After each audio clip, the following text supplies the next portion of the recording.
I'm just like, wow, a lot of this stuff is really matching up with today. It's fucking nuts. And when people are scared enough, they will roll with whatever they got to roll with. Yeah. Right? Especially if you like give them something. I can just imagine the bishop being like, this is clearly not witchcraft, but if I say it's witchcraft, then I don't look like a coward. Yeah, it does go out at the same time. Wow. Oh my gosh. Shakespeare is so relevant. Oh my God. I think, Sarah, you said earlier that Hastings doesn't get to say very much, but he actually doesn't even get through a sentence. Right. Yeah. You know, he says, if they have done this deed, my noble lord. And Richard says, if off of your head. If I were Stanley, I would just go with Richard too. I don't know if I would stick with survival, but you know, that's because I have other means of survival. If you didn't have another means of surviving, and like this is the guy who's clearly, if he's not got the crown on his head now, like based on this, he will, and he's crazy. So where do you go from there? What do you do from there? What does Hastings say? Woe, woe for England, not a whit for me, for I, too fond, might have prevented this. Stanley did dream the board had raised his helm, and I did scorn it and disdain to fly. 3 times today my footcloth horse did stumble, and started when he looked upon the tower, as loath to bear me to the slaughterhouse. He couldn't save the country, but he certainly did. He could have saved himself, I think is what he's saying. It makes you wonder, like, I mean, I guess you see why he was, you know, trying to be on Richard's side, but in the same fact, like, he also has his own army and his own people. Like, why did he like Richard so much? All of a sudden, he's like, oh, he's the worst person we could possibly have to lead this country. He was probably pretending to save his own skin. But my point, Trying to align himself properly.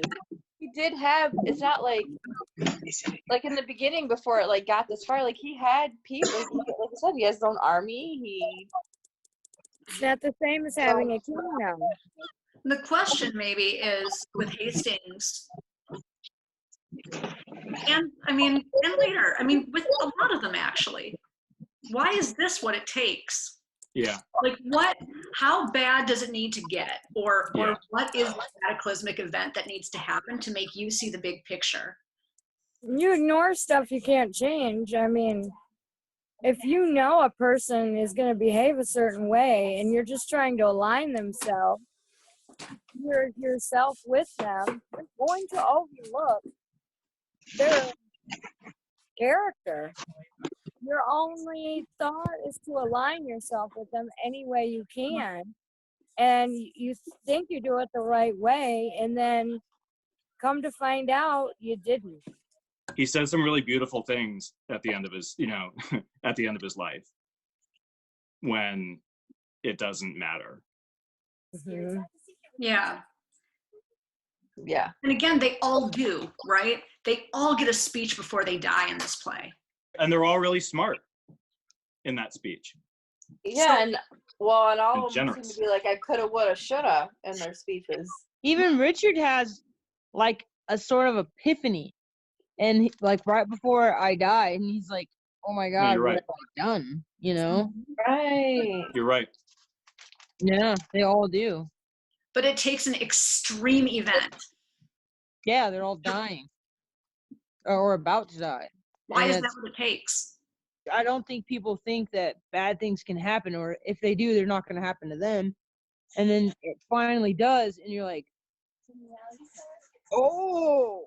And now you're like, oh my gosh, why me? And what have I done? I'm not certain that people really think of